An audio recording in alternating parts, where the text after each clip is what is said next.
Saint-Viateur, bonsoir.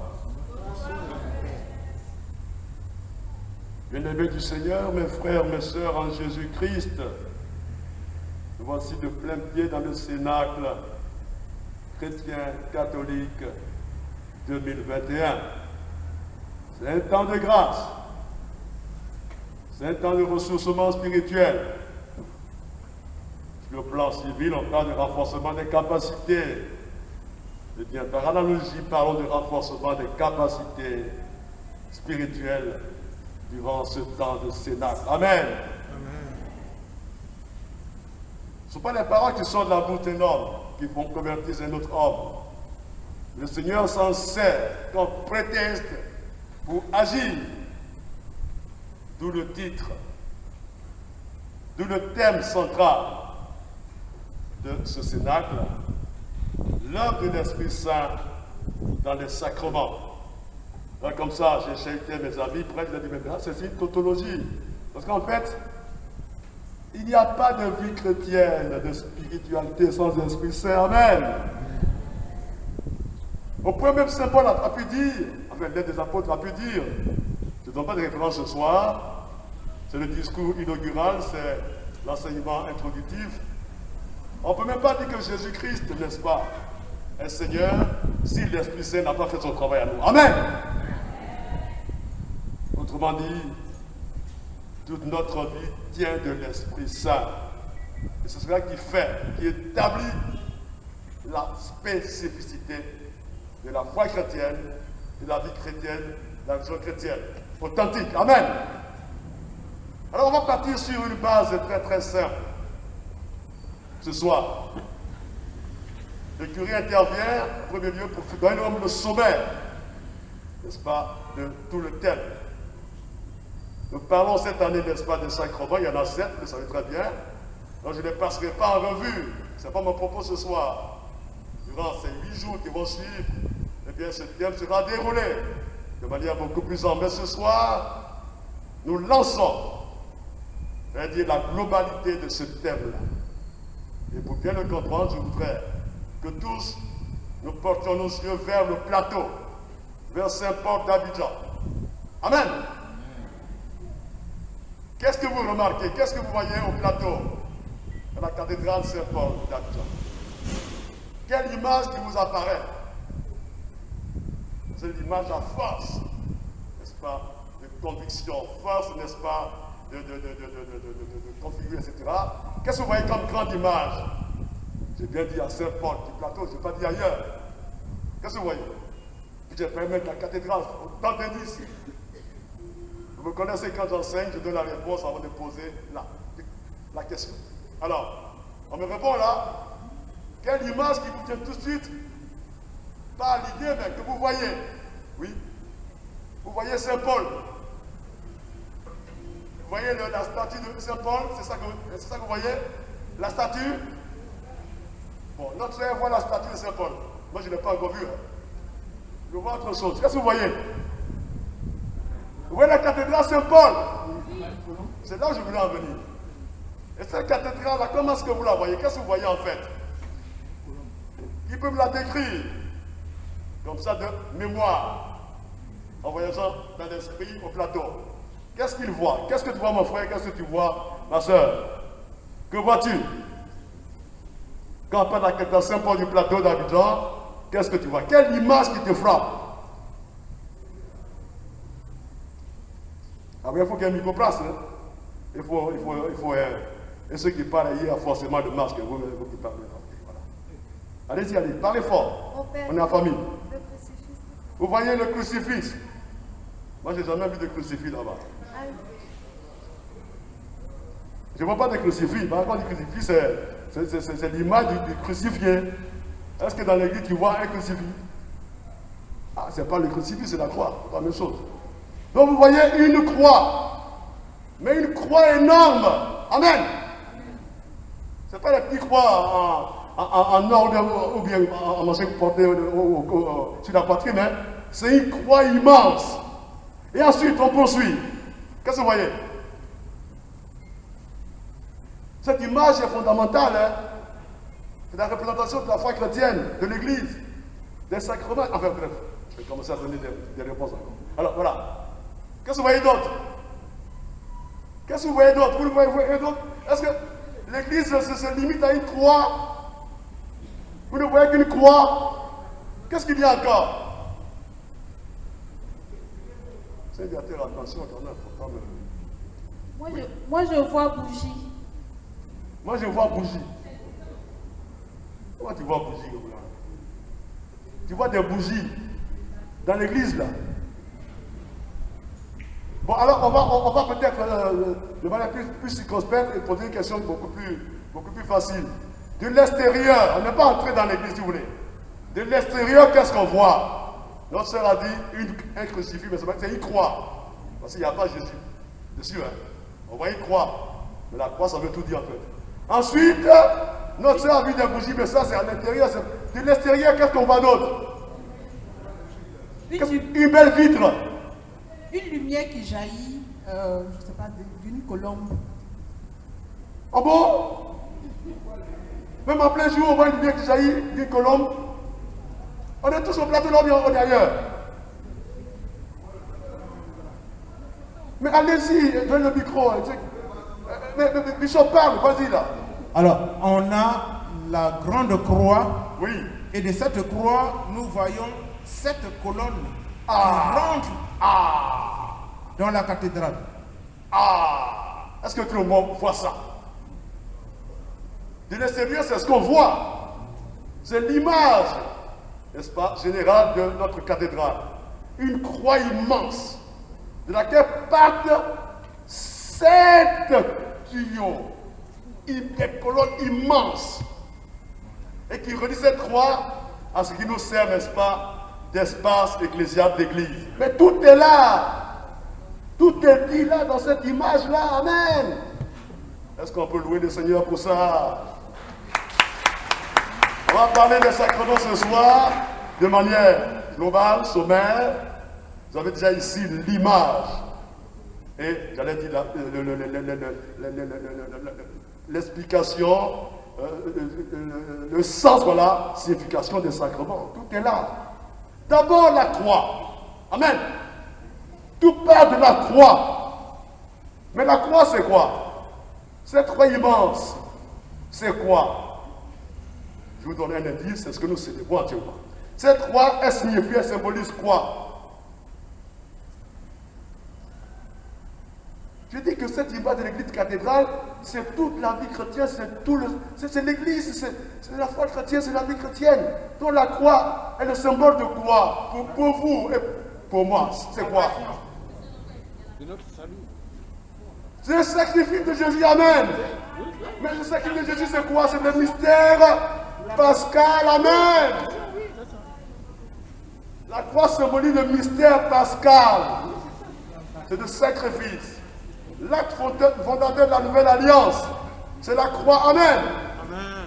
Chaque fois, mon frère, parce que tu vois cette croix-là, eh bien, sache que le mystère est comme représenté, réactualisé. C'est le mystère pascal. D'où part tout le reste. Parce que rappelez-vous, Jésus avait été tellement torturé, maltraité la veille, qu'il est mort avant les 2 autres. Amen. Mais seulement pour assurer qu'il est effectivement mort, qu'est-ce que le soldat a fait? Un soldat, ce n'est pas quelqu'un qui joue. Son métier, c'est de tuer. Amen. Et il apprend à tuer. Même quand à l'époque où il n'y avait pas de balles, on apprenait au soldat à tuer en frappant à partir du côté droit. Aller au cœur en frappant le côté droit. Parce que le côté gauche est toujours protégé par un bouclier. Amen. Ceux qui regardent les nouveaux films, là, ils ne peuvent pas comprendre ça. Voilà les films anciens, où on se bat à l'épée. Le soldat, il sait protéger son cœur avec son épée. Donc le toucher du côté gauche, c'est compliqué. Donc les soldats apprennent à frapper le cœur après du côté droit. C'est pour ça que sur certaines croix, on voit le sang qui coule du côté droit. Le cœur n'est pas à droite. Ou bien, je sais que ça a été frappé depuis la droite. Amen.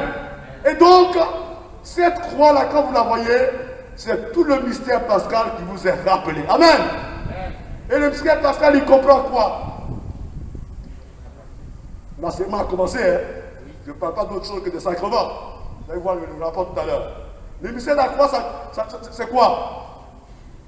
Le mystère pascal, c'est quoi? Globalement, c'est quoi? La passion. Allez-y. Non, pas vous seul. Une autre personne. En fait, tu peux parler aussi, vas-y. L'animateur, mais parle. Parle. C'est pour tout le monde. Parle. Vas-y. Parle, mon frère. Tu as le micro, mais parle. Le mystère pascal, c'est quoi? Dans sa globalité, c'est quoi? C'est la passion. On continue. La mort. Ah, il ne veut pas parler. Ah, ok. Tu veux rester dans ton rôle. Bon, et tout côté, on peut s'entendre, mais sans le micro, crier là. Oui, c'est la passion, allez-y. La mort et la résurrection. Attention, hein. Nous sommes dans le temps de renforcement des capacités spirituelles. Il faut aller plus loin que ce que vous avez appris, rapidement. Le mystère pascal ne s'arrête pas à la mort, à la résurrection. Attention. Parce que nous sommes toujours à Pâques. Oui. Ou bien, Pâques, c'est 50 jours, et pour cause. Donc, je vous ai donné l'indice, répondez-moi maintenant. Le mystère pascal, c'est quoi? Dans sa globalité, sa totalité, dans sa vérité, c'est quoi? La passion, la mort, Oui.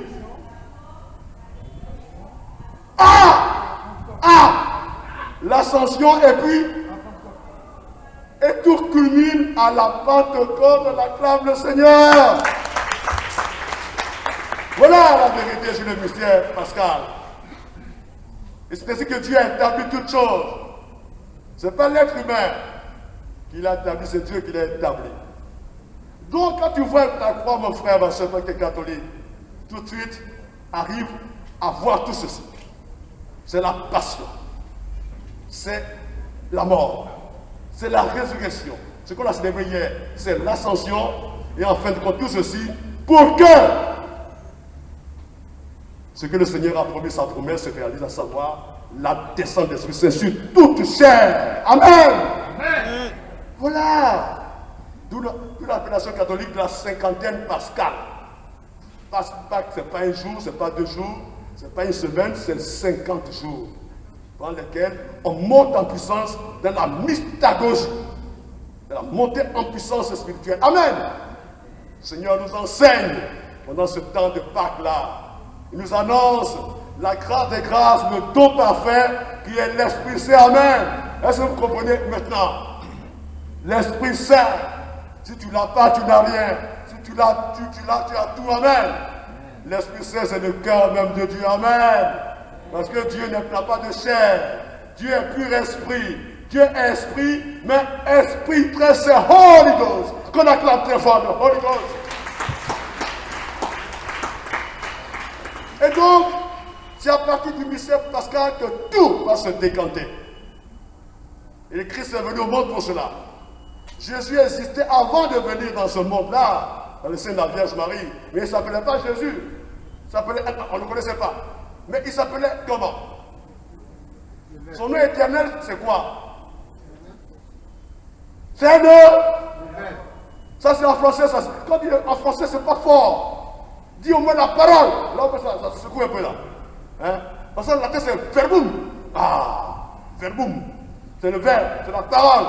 Et en grec, c'est le logos. Amen.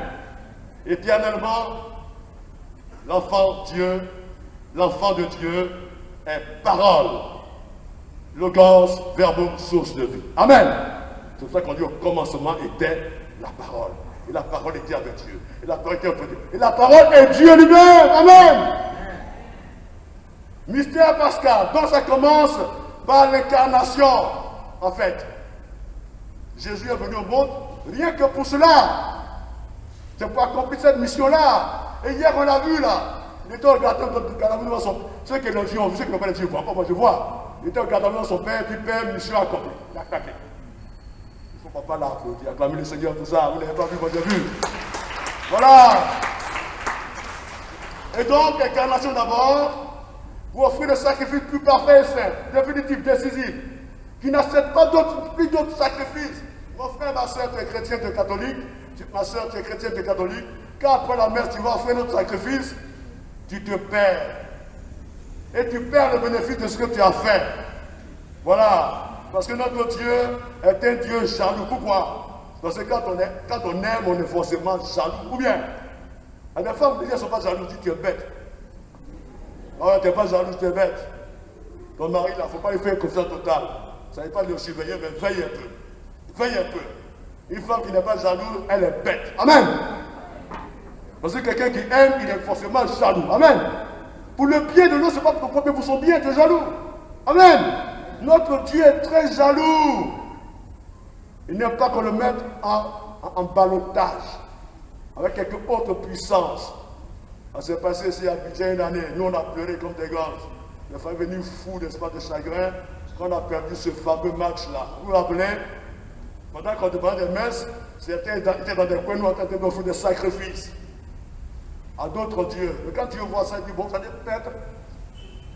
On acclame le Seigneur. Amen. Je rappelle le passé pour le futur, hein, attention. Ne mélange pas Dieu avec tes affaires. Ou bien tu crois en lui, ou bien tu crois aux autres. On ne le mélange pas. Tu dois savoir, si tu reçois sa grâce, c'est lui qui a fait, une autre personne. Amen. Donc, incarnation pour offrir le sang précieux, pour un sacrifice décisif qui annule tous les autres sacrifices. Amen. Et donc, c'est le mystère de la croix, où Jésus pose l'acte fondateur de la nouvelle alliance. Amen. Et le fruit justement de cet acte fondateur de l'alliance, c'est l'Esprit Saint. Parce que la croix, quand son Jésus a été frappé, il a sorti son cœur, quoi? Du sang et de l'eau. Le sang et l'eau, ce sont les symboles des sacrements. Acclame le Seigneur. Amen. Les sacrements qui sont donnés sont des grâces divines pour que l'Église, qui naît justement l'amour de Dieu, puisse vivre, se maintenir, croître et annoncer le règne du Très-Haut. Amen. Donc cette image de la cathédrale, elle doit rester ancrée en vous. C'est une image formidable. L'architecte, ce n'est pas celui, mais celui de lui-même. Mais en prenant cette image, en prenant cette figure-là, ils disent tout de l'Église. Tout part de la croix. Amen. De la croix sortent les grâces divines. Et les conduit. Ces grâces divines, c'est les 7 sacrements. Amen. Et ce sont ces sacrements qui relient la croix, mystère fondamental, à cette église pour sa vie, sa survie. Amen.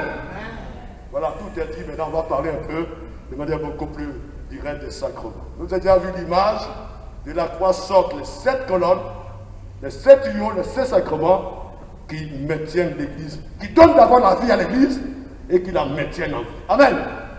Amen. Alors, qu'est-ce qui arrive chez l'être humain? Pour être un être humain, qu'est-ce qu'il faut d'abord? Quel est le premier acte? Ça, ce n'est pas une question, c'est une réponse. Pour être un être humain, quel est le premier acte? Je ne sais pas comment poser la question autrement, parce qu'en fait, bon, c'est une réponse. La conception, qui est le début de la vie, et qui nous permet un jour d'être mis au monde, donc de venir à l'existence. Premier acte, on vient à l'existence. Amen. Mais est-ce que quand un enfant est né, on le laisse comme ça, et puis il survit, il peut survivre quand un enfant naît? Les mamans savent ce que c'est. Hein? C'est pour ça que quand un enfant commence à mal parler, il faut le gifler. Les parents, là, il faut gifler vos enfants. Avec amour. Avec amour. Sinon, on dit qui t'a dit ça? Qui t'a mis cette dent dans la bouche? On te gifle. Voilà, par amour. Parce qu'un enfant ne peut pas vivre tout seul, ce n'est pas possible. Il va faire comment? Il ne peut pas. On s'occupe de lui. On l'entretient. On le nourrit. Est-ce que les enfants aiment se laver? Est-ce que les enfants aiment manger ce qui est bien?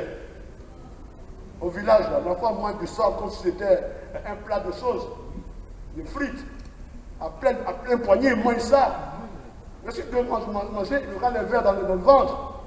Quand je suis au coin, etc. Donc tu l'empêches et il crie. Est-ce que parce qu'il crie, tu vas lui permettre de manger le sable?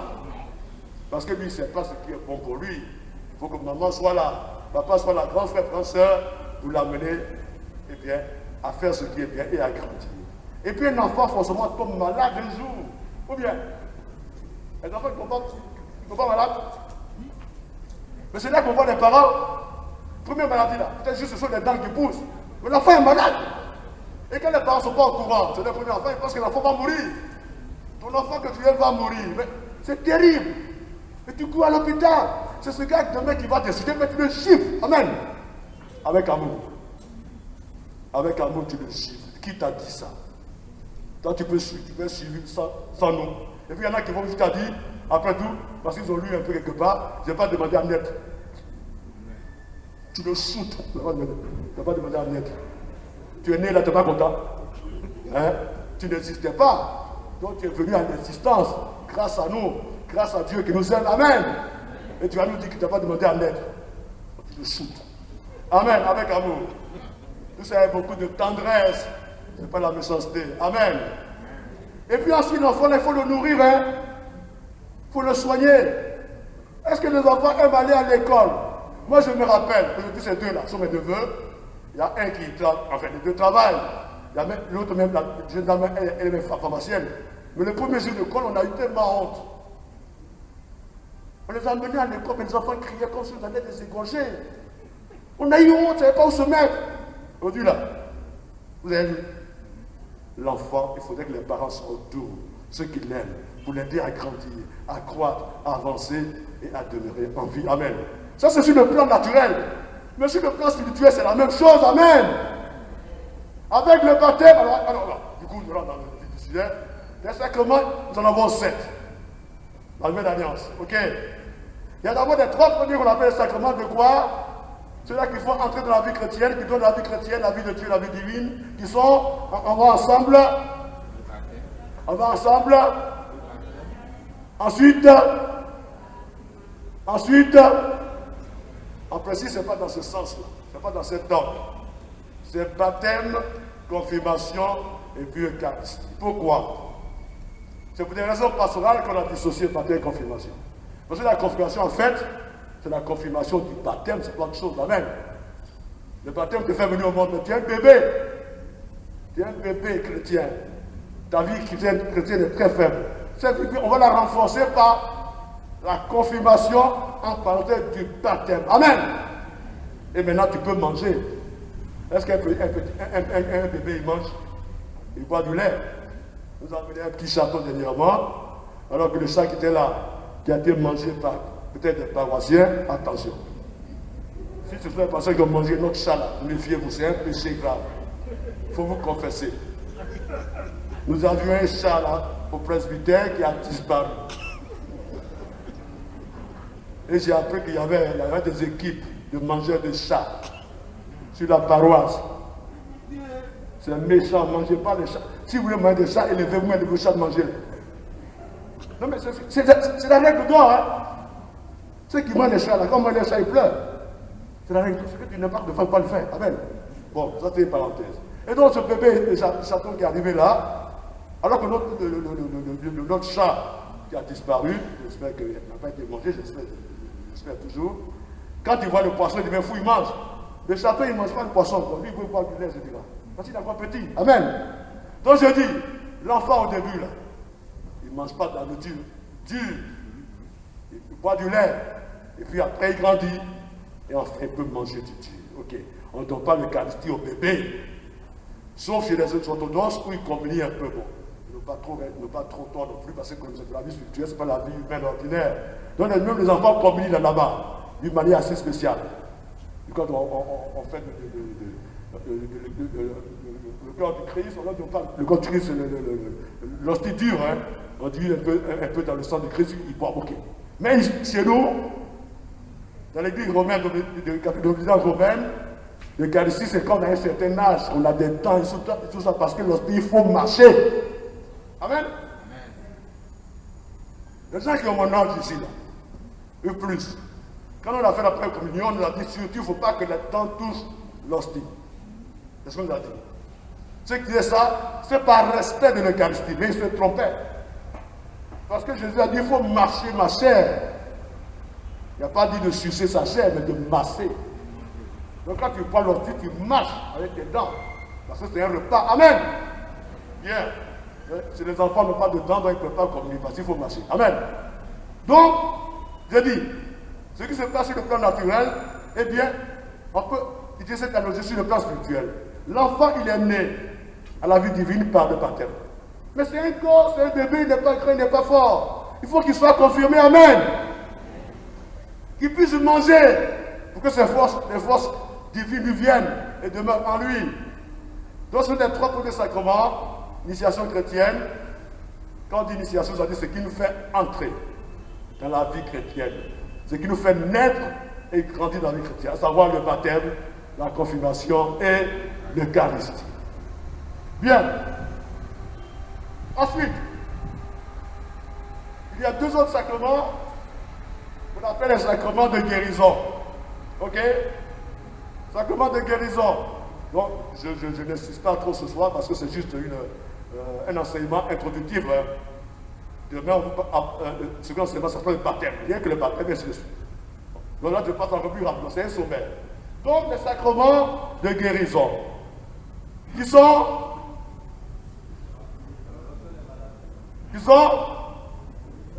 la réconciliation, il y a eu plusieurs noms, hein, et puis le sacrement des malades, l'onction des malades. Mais pourquoi? Pour des raisons très simples que tout le monde a déjà comprises. Parce que cette vie qu'on a reçue en nous, elle est flétrie, elle est affaiblie, elle est parfois même détruite par le péché. Amen. Il y a des péchés qu'on appelle des péchés mortels. Quand tu les commets, la vie divine finit en toi. Amen. Le péché mortel le plus grave, c'est quoi d'après vous? D'après vous, c'est quoi? Vas-y, mon frère. C'est l'orgueil, qui est la mère de tous les vices, qui pousse à tout. Mais, quelqu'un qui est orgueilleux, effectivement, peut développer d'autres péchés très graves. Mais je ne pense pas, l'orgueil, c'est le premier péché. C'est le péché d'Adam. Mais il y a quelque chose qui est terrible. C'est quand on n'est plus capable de pardonner. Amen. Non, pas capable. Quand on ne veut plus, voilà, c'est différent. Donc je suis d'accord avec tes soucis là. Elle a raison. Elle a eu une réaction, elle a raison. De toute façon, on peut ne pas être capable de pardonner parce que son cœur ne lui répond plus. Ce n'est pas notre faute. Ok, on a été trop blessés. Mais c'est quand on refuse de pardonner et qu'on se met au-dessus même de Dieu. J'étais professeur de littérature, j'enseignais aux jeunes gens. Il y avait un roman qu'on étudiait où, devant les essais infructueux, de demande de pardon à un papa qui ne voulait pas pardonner à sa fille, on lui a dit écoute, maintenant on a assez comme ça, Dieu même pardonne. Je les ai laissés là. Dit Dieu même lui pardonne. Lui qui a le droit de ne pas pardonner parce qu'il est plus aussi, il pardonne. Amen. Amen. Quand on refuse de pardonner et qu'on est content de faire le mal, là c'est le péché mortel. Il y a des gens qui disent, à toute vérité, attention, je suis méchant, hein. Je suis mauvais, hein. Moi, il ne laisse pas, hein. Il ne laisse pas pour moi à l'étranger. Mais quand tu parles comme ça, tu es catholique, mais tu es malade, il faut qu'on te soigne. Rapidement, qu'on te soigne. Amen. C'est le péché le plus grave. Quand son cœur ne peut plus battre, qu'on arrête son cœur pour demeurer dans la méchanceté, dans le mal, dans l'esprit de vengeance, de revanche, ça c'est grave. Là, tu es vraiment sur la pente descendante, tu es en train de descendre vers l'enfer. Amen. Donc, ce sacrement de guérison vient pour te guérir, donner la force de te relever de ton péché. Le sacrement de la réconciliation, qu'on appelait autrefois confession, sacrement de pénitence. De toute façon, on mettait trop l'action sur la pénitence. Oh, ce n'est pas la pénitence qui est la plus importante de ce sacrement. C'est la joie du pardon de Dieu. Amen. Et le pape François a une expression extraordinaire. Il dit, mais c'est le seul tribunal où on ne condamne pas. Amen. C'est un tribunal où tu reçois la guérison du pardon de Dieu. Amen. Donc, on en est à 5. Les 3 initiations chrétiennes, les 2, comment dire ça, sacrement de guérison, pénitence, confession, sacrement des malades. Il faut en parler rapidement parce qu'on va revenir là-dessus, les déjeuners qui vont venir. Sur le plan naturel, quand un enfant tombe malade, il dit quand les autres malades, qu'est-ce qu'on fait? On la soigne. Est-ce que les soins sont seulement des soins, ça veut dire physiques, matériels? Non. Vous savez ce qui tue quand on est malade? Moi, j'étais souvent malade. Quand on est malade, moi, je peux en parler en connaissant de cause. Ce qui te tue là, ce n'est pas ta maladie. Hein. Qu'est-ce qui te tue? Qu'est-ce qui te tue vite? On dit Goumen. Goumen. C'est pas Goumen étriqué là, devant la femme. Hein. Mais quand tes propres amis ne viennent plus te voir pendant que tu es malade, tu vas mourir tout de suite. Amen. Tu entends? Nous, on a fait l'internat toute notre vie. Petit séminaire, moyen séminaire, grand séminaire. Tu es malade, couché, et puis tu entends tes amis qui ont fini de manger, qui rentrent, ils partent devant. Tu reconnais les pas, et puis ils passent, ils ne rentrent pas. Ta maladie s'aggrave. Je me trompe? Ta maladie s'aggrave parce qu'ils ne viennent pas te voir. Tu te sens abandonné. Amen. C'est ce que le Christ a ressenti à Gethsémani.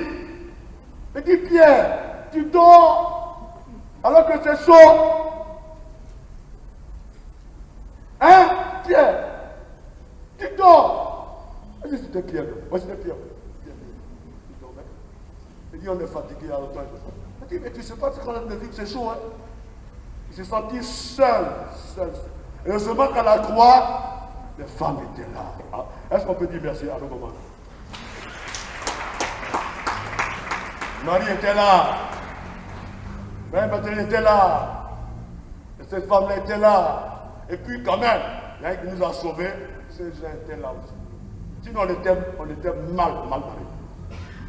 Ces gens étaient là. Amen. Il nous a sauvés ce jour-là. Donc, le plus grand mal qu'on peut souffrir sur le plan naturel, c'est l'éloignement des amis. On est malade, ils ne viennent pas nous voir. Et puis on entend un mec qui nous insulte. On dit, c'est bien fait pour lui. On lui parle, il n'écoute pas là. Hein? Et puis il y a des gens qui viennent te dire ça pour que ça se fasse plus mal encore. C'est comme ça. On lui a pas demandé, vient te dire, il a dit, ton frère a dit que c'est bien fait pour toi. Pourquoi tu me dis ça? Tu veux me tuer, mais quoi? Tu n'es pas venu de savoir ça? Il y a des choses qu'on n'a pas besoin de savoir. Oui ou non? Le mal qu'on dit de moi, il ne vient pas me dire. Sauf si on m'a tendu un piège, mon tête te dit, ah, il y a un piège. Mais tu n'as pas me dire, peut-être me dire qui m'a tendu le piège. Parce que si c'est ma maman, mon papa, mon frère, ma soeur, mon meilleur ami, ça va me tuer. Amen. Donc, voilà. Sur le plan donc, humain, la maladie peut tuer, mais ce qui tue rapidement, c'est le fait de se sentir complètement abandonné. Amen. Amen. Voilà. Alors justement, sur le plan surnaturel, spirituel, la maladie, c'est le péché. Ok? C'est le péché. Et c'est une maladie très grave. Ça peut être une maladie même mortelle. Dans la mesure où son cœur, on le verrouille complètement. On dit, celui-là, c'est-là, je ne lui pardonne pas. Mais qui es-tu pour parler? Qui es-tu pour parler ainsi, mon frère, ma soeur? La vie qui est en toi, là, ne t'appartient même pas.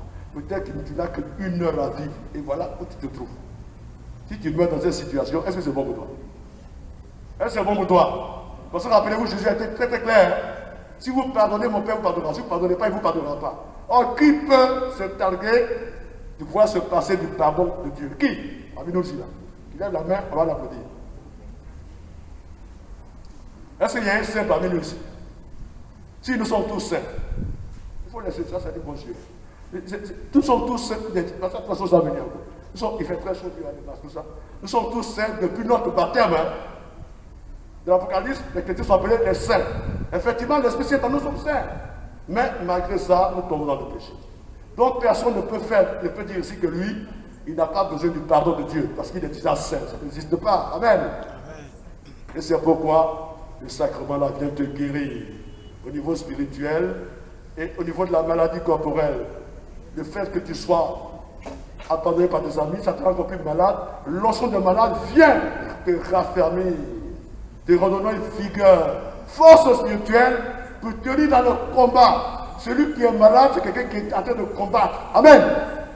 Se laisse aller, il est mort. C'est une histoire rapide. C'est encore moi. Je suis un peu vieux, donc je peux raconter l'histoire. Très malade. J'ai commencé à voir les grands-parents en causer ensemble. Ça, c'est le début de la mort. Ça. Amen. Quand je m'assois, ce sont ceux-là qui viennent me voir. Donc je ne voulais plus me battre. je suis le point de partir. Heureusement pour moi, enfin, parce que Dieu n'a pas voulu, quelqu'un est venu au grand séminaire et a réussi à avoir la permission de rester avec moi ce jour. Ça m'a boosté. Hein? Quelqu'un de ma famille a une autorisation exprès du supérieur du directeur. Il s'est interdit, mais quand tu dis que tu connais bien ce monsieur, que si tu ne restes pas là pour laver ça, je ne pas tout dire, voilà, etc. Hein, si tu vas pour mettre ça, tu fais en ordre, c'est un maniaque qui va mourir. Donc, tu restes. Donc demain, tu n'as plus de force. Ok. Donc, le sacrement de malade te donne la force de combattre, de résister, de ne pas te laisser aller, d'avoir ta résilience. C'est l'Esprit Saint encore, ok. Et donc, tu reviens à la vie et tu reprends de bonnes résolutions. Amen. On va finir. Il reste deux sacrements qu'on appelle comment? Les sacrements de communion, les sacrements qui sont ceux de la communion et, n'est-ce pas, de la croissance de l'Église, à savoir l'ordre et le... Alors du coup, ceux qui sont tous logés, je sais que ces sacrements-là, apparemment ne profitent pas à ceux qui les exercent. Alors j'ai dit apparemment, hein. Ça c'est un constat rapide, mais qui est faux. Parce que le prêtre n'est pas prêtre pour lui-même. Il est prêtre au service de l'Église. Amen. Quand les gens se marient, c'est pour donner des enfants à l'Église, etc. Mais est-ce qu'eux-mêmes, ça ne leur profite pas? Si, quand même. Amen. Mais c'est au service de la communion, au service de la croissance de l'Église. Alors, la question du départ, en quoi est-ce que tous ces sacrements sont l'œuvre de l'Esprit Saint? Mais c'est clair, on n'a même pas à répondre. Puisque ces sacrements ne sont pas des choses matérielles. Ces sacrements découlent de la croix. C'est le fruit, n'est-ce pas, du sacrifice du Christ. C'est ce que nous recevons de ce sacrifice-là. Donc ce sont des dons de Dieu. Amen. Et les dons de Dieu, c'est tout simplement des dons spirituels. Vous ne pouvez pas dire que c'est l'Esprit Saint.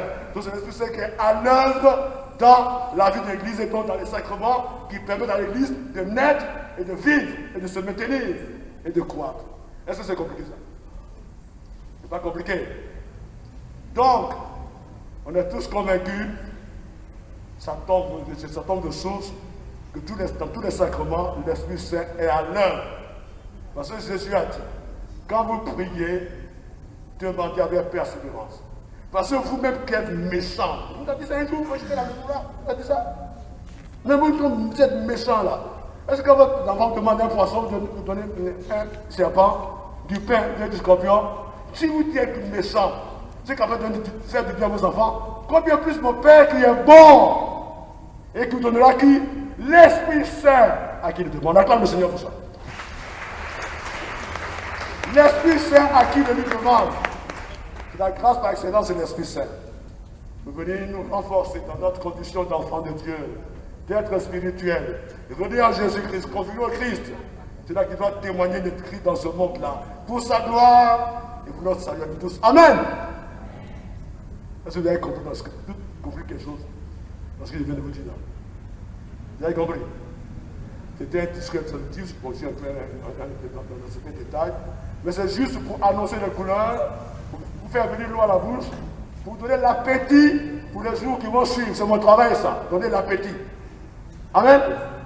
Je suis un bon cuisinier, donner l'appétit. Donc, ça ce n'était qu'un discours introductif. Demain, on parlera d'un sacrement particulier, le baptême, avec beaucoup plus de détails. Amen. Mais de manière globale, mais de manière tout à fait essentielle, si vous avez présenté ce soir ce que sont les sacrements. Ce sont les 7 colonnes de grâce, des signes sacrés établis par l'Église même, qui sont porteurs de grâce et sans lesquels l'Église non seulement n'existe pas, mais ne peut pas vivre. Amen. Votre amen n'est pas convaincant. Votre amen n'est pas convaincant ni convaincu. Je reprends. Sans le sacrement, l'Église n'existe pas. Parce que les sacrements nous font naître. Faire naître l'Église et maintient l'Église et lui permet de vivre et de croître. Donc, si vous n'avez pas cette économie sacramentelle dans votre vie chrétienne, si vous ne savez pas ce que c'est que vous n'avez pas compris ce que la vie chrétienne. Je vous donne un exemple. Moi, j'ai vu des mamans, pendant 10 ans, 20 ans, 15 ans, militer à la Légion de Marie, faire le travail missionnaire avec leurs sœurs, mais elles ne sont pas baptisées. Donc en elles, il n'y a aucune économie sacramentelle. Ça, à la limite, c'est une perte de temps. Amen. Je dis ça, mais je dis autre chose encore, qui fait mal. Une fois, ma soeur, tu me regardes. Mais quand tu viens à l'église, tu ne communies pas. Tu vas parler de ces sacrements-là. Mais ces sacrements-là ne sont pas tous au même niveau. Hein. Il y a le sacrement, c'est lequel? Le tantum sacramentum, c'est lequel? C'est lequel? C'est l'Eucharistie. Parce que l'Eucharistie, c'est la représentation du sacrifice du Christ. C'est la croix. D'où sortent tous les sacrements. Amen. Vous avez compris ça? Quand tu viens à l'église, tu ne communies pas. Depuis 20 ans, tu ne communies pas. Tu es tout le temps à l'église. Tu viens chercher quoi à l'église? Quand on vient à l'église, c'est pour communier. Ce n'est pas pour autre chose. Amen. Maintenant, ça peut ne pas être ta faute directement. Hein? Donc, soyons clairs. Tu es avec un monsieur qui t'étudie depuis 20 ans. Il jongle. Il te jongle. Il dit, tu ne connais pas façon encore. Depuis 20 ans, hein, tu ne connais pas encore. Et comme tu l'aimes, tu ne veux pas partir. Et comme il ne veut pas t'épouser à l'église, donc du coup, tu es dans une situation irrégulière, tu ne communies pas. Ce n'est pas ta faute, mais lui, il a un problème. Il a un problème. Dans ce cas, qu'est-ce que tu fais, ma soeur? Qu'est-ce que tu fais, mon frère? Parce que ça peut être de l'autre côté aussi. Hein. Tu vas communier par le désir sacrement. Le votum sacrament. Ça dit quoi? Au moment de la communion, quand tu n'es pas fautif, dis Seigneur, tu sais très bien que je veux également aller au banquet. Donc viens à moi, il vient. Amen. Tu ne te lèves pas, hein? Tu n'as pas le droit. Mais tu as la communion spirituelle. Amen. Quand tu as celui qui t'empêche là, attention. Satan. Satan, c'est pas bon. Amen. Vous avez compris? Donc, sans les sacrements, il n'y a pas de vie chrétienne. C'est le sang du Christ qui nous est donné. Le notre animateur dit, sans le sang du Christ, il n'y a pas de pardon de péché, ça n'existe pas. Mais c'est dans le sacrement que tu reçois tout ça. Et dans l'Eucharistie, tu reçois de manière globale tout ça. Amen.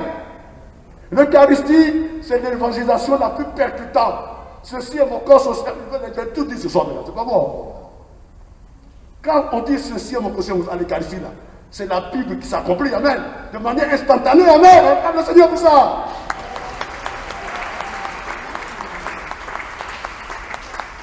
Et toi, tu ne participes pas à ça. Si ce n'est pas ta faute, communie dans le désir du sacrement. Mais si c'est ta faute, si c'est toi qui es le problème, mon frère, trouve une solution à ce problème-là.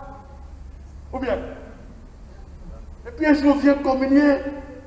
J'ai raconté l'histoire de ce monsieur qui est venu nous voir un vendredi 16. Après, on a ramené le sacrement, n'est-ce pas, dans le lac, n'est-ce pas, la semaine 5 là, après la grande veille du jeudi 16. Et il dit mon père, je vous vois. Il faut me dire, qu'est-ce que tu fais? C'est vendredi, c'est mon jeune. Il dit non, il faut que je l'écoute. Le matin, là, on s'est assis. Il avait une souffle. Il avait dit, tu sais quoi, il avait une souffle. Tous les dimanches, j'ai envie de rentrer sous terre. Il raconte-moi. Il a dit, je suis marié. Tous les dimanches, je viens à l'église avec ma femme. Au moment de la communion, ma femme se tourne vers moi. Et puis elle me regarde. Sans mot dire. Mais ses yeux parlent. Ça peut me tuer. Vous savez ce que sa femme lui dit? À travers ses yeux, vous savez ce qu'elle dit à son mari? À cause de toi comme ça, là, je ne communie plus. C'est ce qu'elle dit. Tous les dimanches. Donc quand l'heure de la messe arrive, il va mourir maintenant. Parce qu'il a fait un premier mariage rapide, sans bonne préparation. Okay. Il pensait aimer, il n'aimait pas. Ce mariage a foiré. Ils se sont séparés. Or, ça a été célébré à l'église. Attention!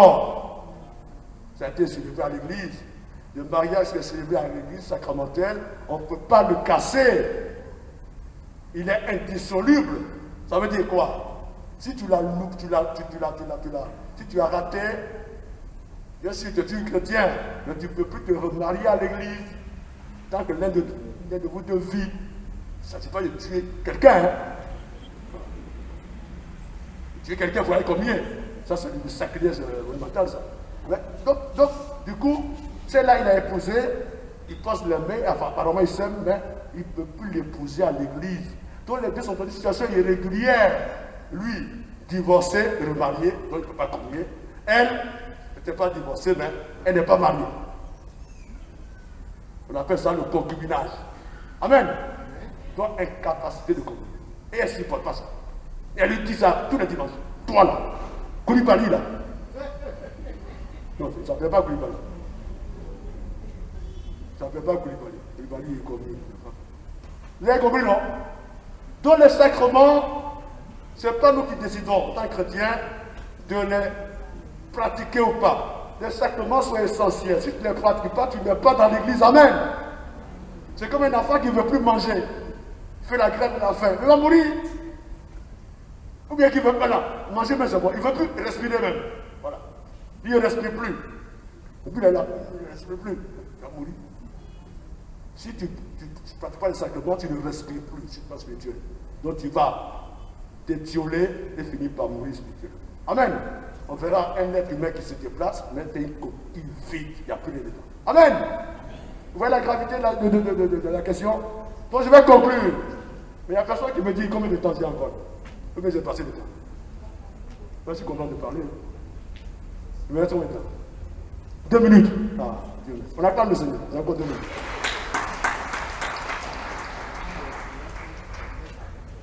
Donc c'était un enseignement introductif, un sommaire quelque sorte de ce qui va se passer pendant ces 8 jours qui vont arriver.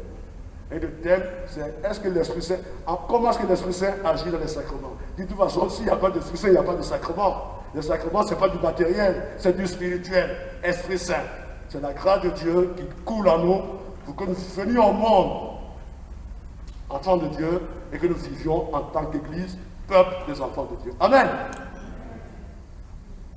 Donc, les 3 premiers sacrements qui nous font entrer, et puis ceux-là qui viennent, n'est-ce pas, pour nous aider. Donc, initiation chrétienne, on est à la vie chrétienne. Ensuite, guérison, nous conforter, fortifier. Et enfin, les 2 sacrements, n'est-ce pas, qui viennent pour faire croître l'Église. Ce sont des prêtres, ce sont des mariés. J'ai dit aux mariés, et c'est ma conclusion. Le mariage, c'est une vocation. Hein. Ce n'est pas tout le monde qui peut se marier. Amen. Ce n'est pas tout le monde qui peut être prêtre. Amen. Ce n'est pas tout le monde qui peut être religieux. Amen. Mais ça ne veut pas dire que parce que tu es marié, tu ne pouvais pas être prêtre. On a plein de copains qui ont quitté le Seigneur, ils sont mariés. Ok. Ça ne veut pas dire que tu ne pouvais pas être prêtre. Et puis ça ne veut pas dire non plus parce que tu es prêtre, tu ne pouvais pas te marier. Non plus. Le prêtre, ce n'est pas celui qui ne peut pas se marier. C'est celui qui renonce. Amen. Pour une juste cause. Hein. Ça, il faut que je dise. Pour une juste cause au mariage. Jésus l'a bien défini. Il y a des eunuques, les gens qui n'ont pas ce qu'il faut pour se marier. Vous comprenez? On ne va pas faire une dessin ici. On te voit comme ça, mais tu es incomplet. Tu ne peux pas te marier. Amen. Vous avez compris, non? Ou bien, on n'a pas fait un schéma, non? C'est-là sont des eunuques, sur le plan physique. Il y a des gens qui ont tout ce qu'il faut. Ils sont complets. Débordants d'énergie, tout ça. Mais à cause du royaume des cieux, eh bien, ils deviennent eunuques. C'est le célibat consacré. On acclame le Seigneur. Mais tous les deux sont des états de vie agréés par le Seigneur. La vie de marié, la vie de religieux, de consacré.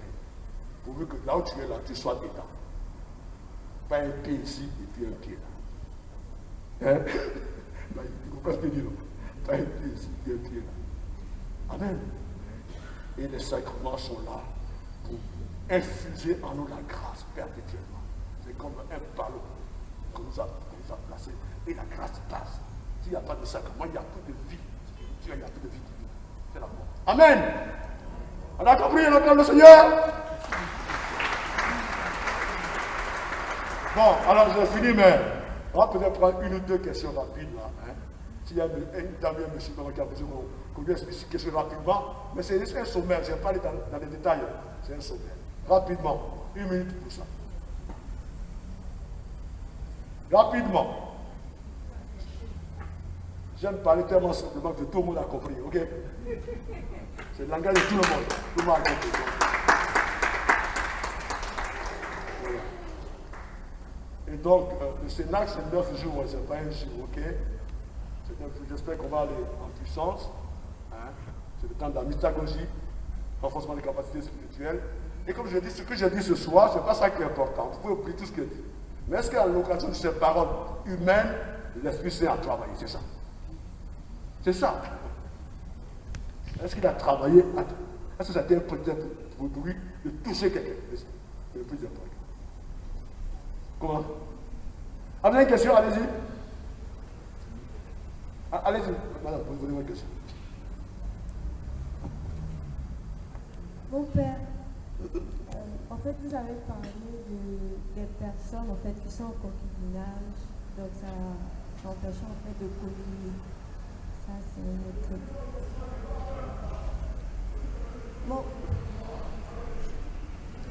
Mon père, ça c'est le volet concubinage. Maintenant, je veux parler des personnes en fait, qui ont mis du temps en fait, à se confesser. Est-ce qu'ils sont privés aussi de la communion en fait? Notre sœur pose la question suivante. Elle veut créer un problème qui n'existe pas en fait. Elle a dit les concubinaires, effectivement, ils ne peuvent pas. Ils sont dans une situation qu'on appelle irrégulière. Concubinage, c'est quand tu vis le mariage sans être marié. Tu vis un ménage. J'espère que quand je parle de mariage, vous entendez homme-femme. Hein? J'espère, hein? J'espère qu'on parle le même langage ici, hein? Quand il parle de mariage, c'est homme-femme, hein? Ok? Voilà. Vivez sous le même toit. Ce n'est pas ta soeur, ce n'est pas ton frère. Vous êtes mari et femme, mais vous n'êtes pas mariés. Si vous n'êtes pas marié sur le plan civil, on appelle ça un concubinage sur le plan civil. Vous pouvez être marié sur le plan civil. Si le mariage religieux n'a pas été célébré, c'est concubinage sur le plan religieux. Et cette situation étant irrégulière sur le plan religieux, vous n'avez pas accès à la communion. Amen. Maintenant ton problème, c'est quoi? Ma soeur? C'est le volet confession. Oui. Ça dit, par exemple, que ne s'est pas confessé près d'un homme comme ça. Mais il y a des gens qui ne se confessent pas depuis pendant 10 ans. Le juif vient dans nous, on est content. C'est la femme protégée qui vient à la maison, on est content, on l'accueille. On dit, il ne faut pas repartir, c'est tout, il ne faut plus repartir. Dès qu'il se confesse, il reçoit la grâce, n'est-ce pas, du retour à la maison. L'Esprit Saint revient en lui, etc. Et tout sur le dos des chaussures là, il reprend sa place dans ta maison qui est l'église. Et il communie, bien même. C'est qu'il a fait ça. Mais qui a dit que c'est là? Il ne communie pas. S'il ne se confesse pas, il ne communie pas. Mais qui vient se confesser, et puis c'est tout. Amen. Et Dieu est content. Il n'y a plus de choses. S'il y a un péché qui se convertit, pour qu'attendre un juste qui n'a pas besoin de conversion, tu ne sais pas ça. Toi, tu deviens juste. Mais on ne te voit même plus. Mais quand le péché revient, il y a la grande joie. Il y a quelque chose de nouveau. Amen. Et il communie. Il donne 3, 4, 5 communions maintenant. Ok, voilà. On a fini? C'est bon là? Bon, on va faire. Madame, c'est qui a dit?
Il y a 3 instances. Mais ce sont des instances artificielles. C'est comme les frontières là. Frontières entre et puis Ghana là. C'est les mêmes gens là. Le cousin au Ghana, puis le cousin en Côte d'Ivoire. C'est un truc artificiel, amen. Mais c'est l'histoire qui a créé ça. Ok. Donc, à l'époque là, on appelait le mariage naturel le mariage quotidien. Mariage naturel, suivez bien. Oh, suivez bien. Parce que à la Cora, vous ne mariez pas beaucoup, il faut bien suivre. Alors, voilà. On appelle ça le mariage naturel. Mais il n'est pas religieux. Ok? Et à l'époque, on n'avait pas besoin de passer par le civil avant d'aller au religieux. Tant que papa et maman ont rencontré la mère de leur enfant, en ce qu'ils se marient, ils sont mariés au village, hein, au coutumier, mais ce n'est pas un mariage religieux, il est naturel. L'Église le voit comme un grand mariage, mais il n'est pas encore religieux. Donc c'est concubinage. Ok. Aujourd'hui, le mariage coutumier ne peut continuer comme un mariage naturel, puisqu'il n'a pas de force dans la société civile. Aujourd'hui, c'est le mariage civil, comme l'Église considère comme un mariage naturel. Au point où, quand deux catéchumènes hein, sont mariés au civil, le jour du baptême, ils ne se marient plus. On les baptise, on les confirme, et leur mariage civil devient religieux sacramentel par la grâce du baptême, qui est un sacrement. On acclame le Seigneur. Donc, vas-y qui pour terminer, le mariage coutumier n'a jamais été un mariage religieux. Le mariage religieux, c'est autre chose. Mais on reconnaît la puissance du mariage coutumier. On reconnaissait à l'époque. Aujourd'hui même, on demande dans l'intégratoire qu'il y a eu un mariage coutumier, parce que c'est le mariage qui respecte le plus la fiancée. Amen. Les gens qui se rencontrent à Abidjan, qui se marient comme ça, même ça n'appellent leurs parents. Ils sont mariés. Vous pensez qu'ils sont mariés comme ça? Maman n'est pas au courant. Papa n'est pas au courant. Vous n'avez pas eu leur bénédiction. Ce n'est pas leur mariage, mais ce sont vos parents. Le jour où il y a des problèmes, il ne faut pas vous aider. Hein. Ils vont dire, Quand maman dit, là, c'est pas bon. Vous avez vu? Donc il faut seulement la célébration. Si c'est seulement coutumier, vous ne pouvez pas communier. Amen. L'Église a toujours fait ça. Donc, au Burkina à l'époque, ils ont changé maintenant. Au Burkina, il n'a pas la même loi que nous. C'est des choses qu'il faut savoir. Après le mariage coutumier, il fait le mariage religieux immédiatement. Puisque les juges ont compris que c'est dangereux. Parce que celui qui est marié à l'église pense qu'il est marié. Or, il n'est pas reconnu par le maire. S'il y a un problème sur le plan civil, on dit vous êtes marié depuis quand? En Côte d'Ivoire, un prêtre ne peut pas un mariage. Sans s'assurer que le mariage civil a été célébré, on peut le mettre en prison. C'est un délit. Amen. C'est pour le bien des fiancés. Parce que s'ils sont mariés à l'église, ils sont contents. On est mariés. Oh, ils ne sont pas mariés devant le maire. Et s'il y a un problème, on dit, mais vous n'êtes pas marié, madame. Vous êtes une concubine. Il dit, comment elle n'est pas concubine? C'est ça, concubine, voilà. Monsieur, vous n'êtes pas le mari de cet homme-là. Il n'y a aucun document qui atteste pour votre mariage. Amen. Ça va? Vas-y, j'ai répondu à la question, oui. On va arrêter. Non, parce que si on continue, on va rentrer dans ce qui va se passer après. Non, c'est simpliste. C'est simpliste pour poser la question. Dernière question. Hein. Non, c'est simpliste. Il faut poser la question. Ici, à l'église, il n'y a pas comme ça, en fait. C'est simpliste, il pose sa question. Voilà. Tu veux une question aussi? Dernière question. Non, c'est pas toi, c'est simpliste. Allez-y rapidement, là. On a la messe à sur la tire.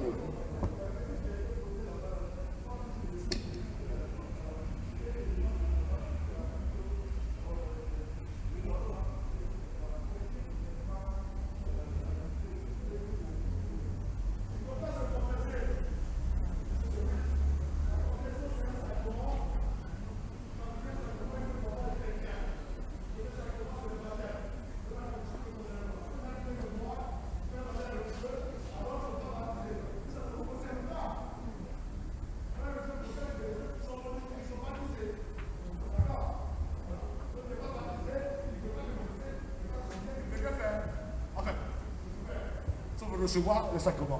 Le sacrement commence par le baptême. Amen. Tant que tu n'es pas baptisé, n'obtient aucun autre sacrement. Amen. Voilà. Madame, dernière question. Laisse ton père dans les pattes. La dernière question. Bon, la dernière question. Comme vous avez dit, mon père, vous avez dit que, étant chrétien, baptisé, si vous ne vivez pas le sacrement,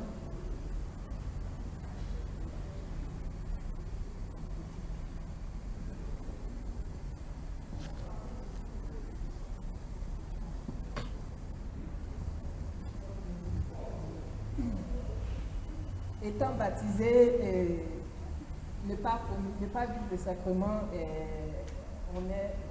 c'est comme si on n'est pas chrétien. Bon, pour quelqu'un qui est baptisé, qui a commis un péché et qui se confesse, qui n'a pas fait la pénitence. On lui a donné la pénitence, mais il n'a pas fait la pénitence. Qu'est-ce qu'il doit faire?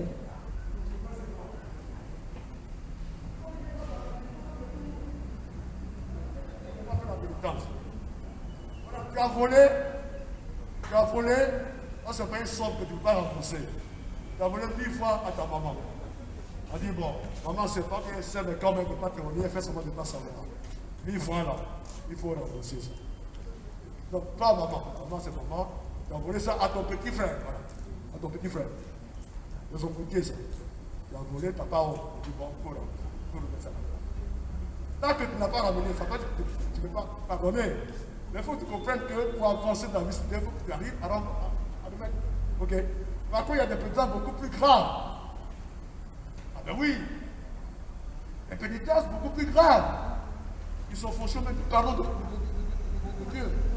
Tu viens de commettre des crimes. À ta place, on condamne quelqu'un d'autre. Amen! Et tu es là, gaillard. Tu ne veux pas dire la vérité. Le père dit, bon, va te dénoncer. Va comprendre. Vous ne parlez plus. Va te dénoncer. N'est-ce pas tuer quelqu'un d'autre à ta place? Ah. Il fait mal. Va te dénoncer. Tu as vu, non? Là, le pardon est suspendu à ça, à la vérité. Ta confession. Si vraiment tu regrettes, parce que la confession t'a dit, je regrette, non? Tu regrettes ce que tu as fait. Tu veux que quelqu'un d'autre soit condamné à ta place. Bon, va dire que ce n'est pas lui, c'est toi.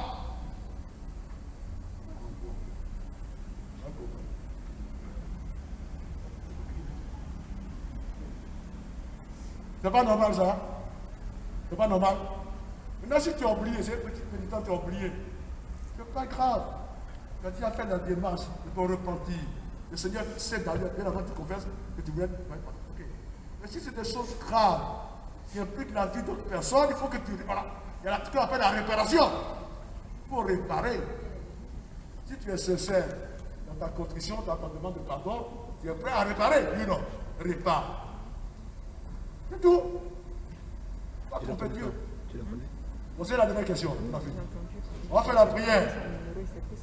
Bishop, on fait la prière de la demeure. Prenez vos livrets.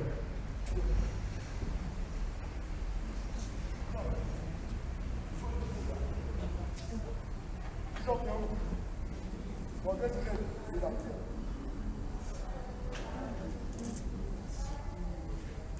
Ah, il y a tout qui fait ça.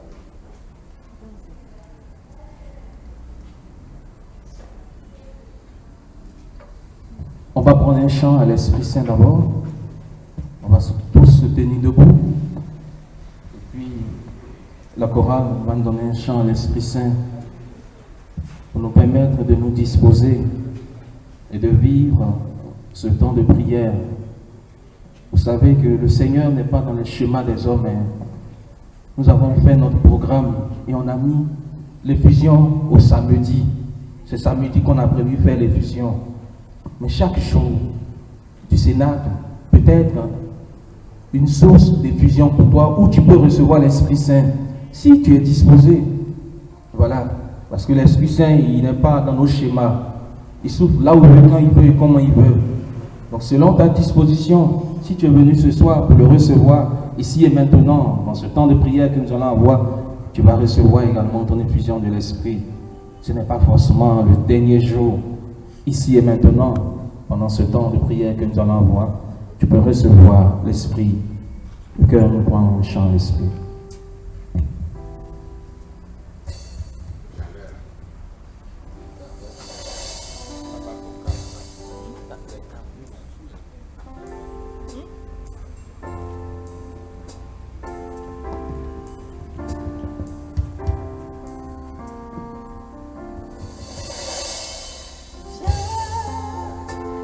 Esprit de Dieu, viens, Esprit de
frères et sœurs, Jésus disait, si vous qui êtes si mauvais, savez donner de bonnes choses à vos enfants, combien plus le Père ne vous donnerait-il pas l'Esprit si vous le lui demandez?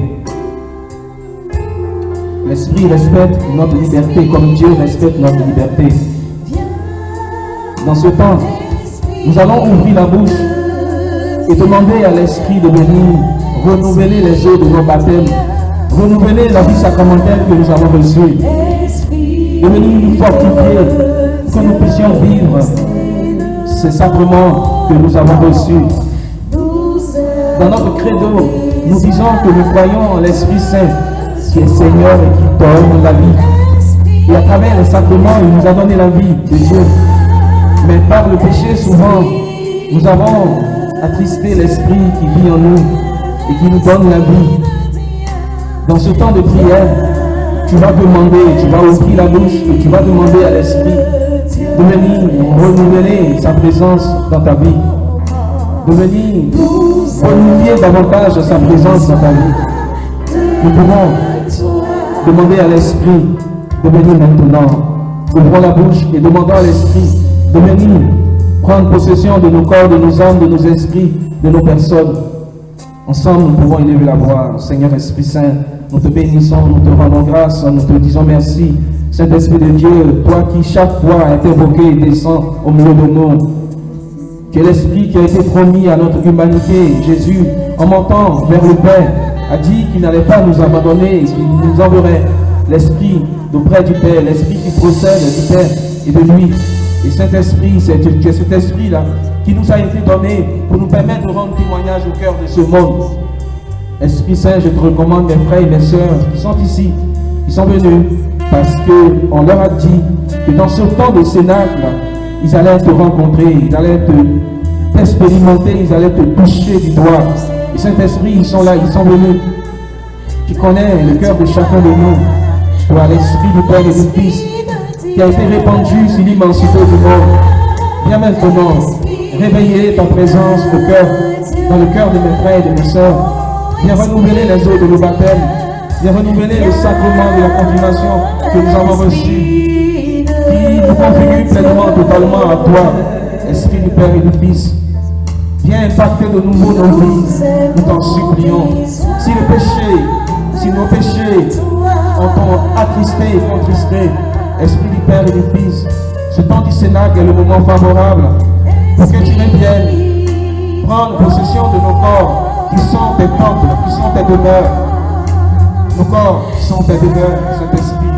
Viens nous remplir de ta présence. Viens faire du bien à nos corps, à nos âmes, à nos esprits. Viens, Esprit du Père, nous communiquer la vie de Dieu, toi-même qui est la vie de Dieu en plénitude. Béni sois-tu, Saint-Esprit de Dieu. Gloire à toi, Esprit du Père et du Fils. Comme le Seigneur Jésus l'a promis, nous t'en prions maintenant. Descends maintenant sur cette assemblée et fais du bien à tes enfants. Esprit de Dieu. Béni sois-tu, Saint-Esprit de Dieu. Toi qui choisis la forme d'expression qui te convient, tu agis dans le vent violent comme dans le souffle léger d'un vent. Tu es souverain, Esprit du Père et du Fils. Choisis la forme qui te convient de prendre pour chacun de nous. Et viens nous faire du bien, Saint-Esprit de Dieu. Merci. Toi, la gloire de Dieu, toi, la puissance de Dieu. Merci. Merci, Saint-Esprit. Merci, Saint-Esprit de Dieu. Merci de nous introduire dans l'intimité de Dieu. Nous avons des frères et des sœurs qui, comme certains apôtres, ne t'ont pas encore connu, ne t'ont pas encore expérimenté, et qui ne savent pas véritablement qui tu es, que tu fais du bien. Esprit du Père et du Fils, dans ce temps que nous sommes en train de prendre avec toi, viens et communiquer tes grâces, viens répandre tes dons et tes charismes sur notre assemblée. Tu es l'Esprit aux multiples dons, tu es l'Esprit aux multiples charismes. Viens nous communiquer cette vie de Dieu, viens nous communiquer ces dons et ces charismes sans lesquels nous ne pouvons pas vivre notre vie de chrétien. Béni sois-tu, Saint-Esprit de Dieu. Gloire à toi, présence de Dieu. Gloire à toi, la manifestation de Dieu. Merci, Saint-Esprit de Dieu.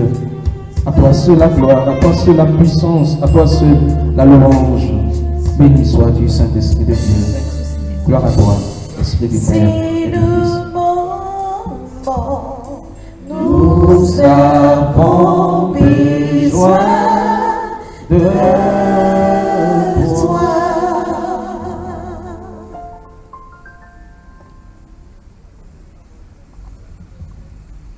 Prosternons-nous avec humilité devant la puissance de l'Esprit Saint. En ce premier jour de notre neuvaine, nous demandons que l'Esprit Saint nous donne, nous remplisse de la vertu de la charité. L'apôtre Paul, dans sa lettre aux Corinthiens, dans sa première lettre aux Corinthiens au chapitre 13, le verset 13 disait que des trois vertus théologales que sont l'espérance, la foi et la charité est la plus grande des trois. Et en ce premier jour de notre neuvaine à l'Esprit Saint, nous demandons à l'Esprit de remplir nos cœurs de sa présence et de l'amour de Dieu, puisque l'apôtre Paul nous rappelle dans sa lettre aux Romains au chapitre 5, verset 5, que l'amour de Dieu a été répandu dans nos cœurs par le Saint-Esprit que nous avons reçu. Que l'Esprit d'amour imprègne totalement nos vies, pour que remplis de sa présence, nous soyons de ceux-là même qui manifestent véritablement la charité au cœur de notre humanité. Adorons la Sainte Trinité et rendons gloire aujourd'hui au Paraclet, notre avocat. Ensemble, nous pouvons dire la prière. Ô Saint-Esprit, par ta puissance, le Christ est ressuscité d'entre les morts pour sauver tous les hommes. Par ta grâce, des miracles sont accomplis au nom de Jésus. Par ton amour, nous sommes protégés du mal. Nous te prions avec humilité et un cœur de mendiant. Donne-nous cette grâce de la charité à l'image du bon Samaritain. Ô Saint-Esprit, toi qui donnes généreusement à qui te demande, donne-nous d'être toujours charitables envers tous et surtout envers ceux qui sont dans le besoin. Aide-nous à tout faire pour ta seule gloire. Viens, Esprit Saint, remplis les cœurs de tes fidèles et allume en nous le feu de ton amour. Envoie ton esprit et tout sera récréé et tu renouvelleras la face de la terre. Amen. Nous prions ensemble. Ô Dieu, qui as instruit les cœurs de tes fidèles par la lumière de ton Esprit Saint, fasse que le même Esprit nous donne le goût et l'amour du bien, et qu'il nous remplisse toujours de la joie de cette divine consolation par Jésus, le Christ notre Seigneur et notre Dieu. Amen. Notre Père qui es aux cieux, que ton nom soit sanctifié, que ton règne vienne, que ta volonté soit faite sur la terre comme au ciel. Donne-nous aujourd'hui notre pain de ce jour. Pardonne-nous nos offenses, comme nous pardonnons aussi à ceux qui nous ont offensés. Et ne nous laisse pas entrer en tentation, mais délivre-nous du mal. Que toute la gloire soit rendue au Père et au Fils et au Saint-Esprit. Comme il était au commencement, maintenant et toujours, dans les siècles des siècles. Amen. Que toute la gloire soit rendue au Père et au Fils et au Saint-Esprit. Comme il était au commencement, maintenant et toujours, dans les siècles des siècles. Amen. Que toute la gloire soit rendue au Père et au Fils et au Saint-Esprit. Comme il était au commencement, maintenant et toujours, dans les siècles des siècles. Amen. Esprit Saint, Éclairez-nous, Esprit Saint, éclairez-nous, Esprit Saint. éclairez-nous. Notre-Dame du Cénacle, priez pour nous. Notre-Dame du Cénacle, priez pour nous. Notre-Dame du Cénacle. On va entrer dans la célébration du grand mystère pascal, la Sainte Eucharistie. Le lieu où l'Esprit Saint communiqué de manière violente, je dis efficace, puissante. Et nous allons donc y entrer en acclamant, je veux dire en applaudissant, en acclamant, c'est-à-dire on ouvre la bouche et on crie, en acclamant le Saint-Esprit, le don de Dieu.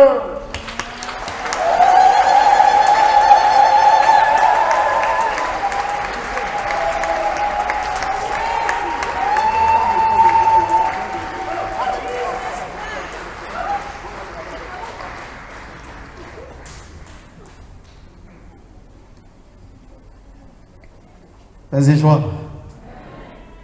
Tu vas maintenant prendre ton offrande et tu vas demander au Seigneur qu'au travers de cette offrande, pour ce premier jour, qu'il vienne te disposer pour les 8 autres jours qui arrivent. Demande au Seigneur de te remplir, qu'il te donne la force d'accomplir le reste des jours qui viennent. Donc tu vas prendre ton offrande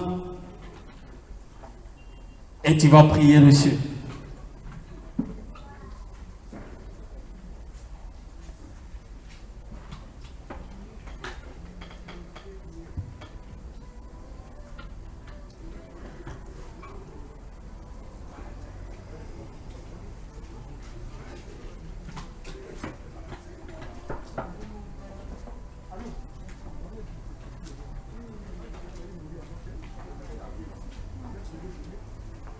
Demande au Seigneur de te faire du bien au travers de cette offrande. Demande-lui que cette offrande monte vers lui. Décharge-toi sur cette offrande. Décharge tout ce que tu as dans ton cœur, tout ce que tu as prévu. Si tu as fini de prier, tu peux venir déposer ton offrande.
Les demandes de main sont à 2000 francs. Pour toutes les personnes aussi qui n'ont pas les 2000, vous pouvez vous approcher de la table des séances et essayer de discuter. Vas-y, joie. On écoute les annonces et on se dispose pour la messe.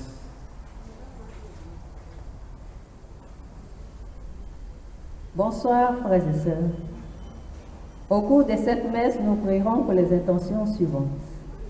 Aide, assistance et protection pour Emmanuela et Dominique. Pour le Premier ministre Patrick Hachi. Pour la famille Luis Goré. Pour le repos éternel de Luis et Fénia. Prions également les uns pour les autres.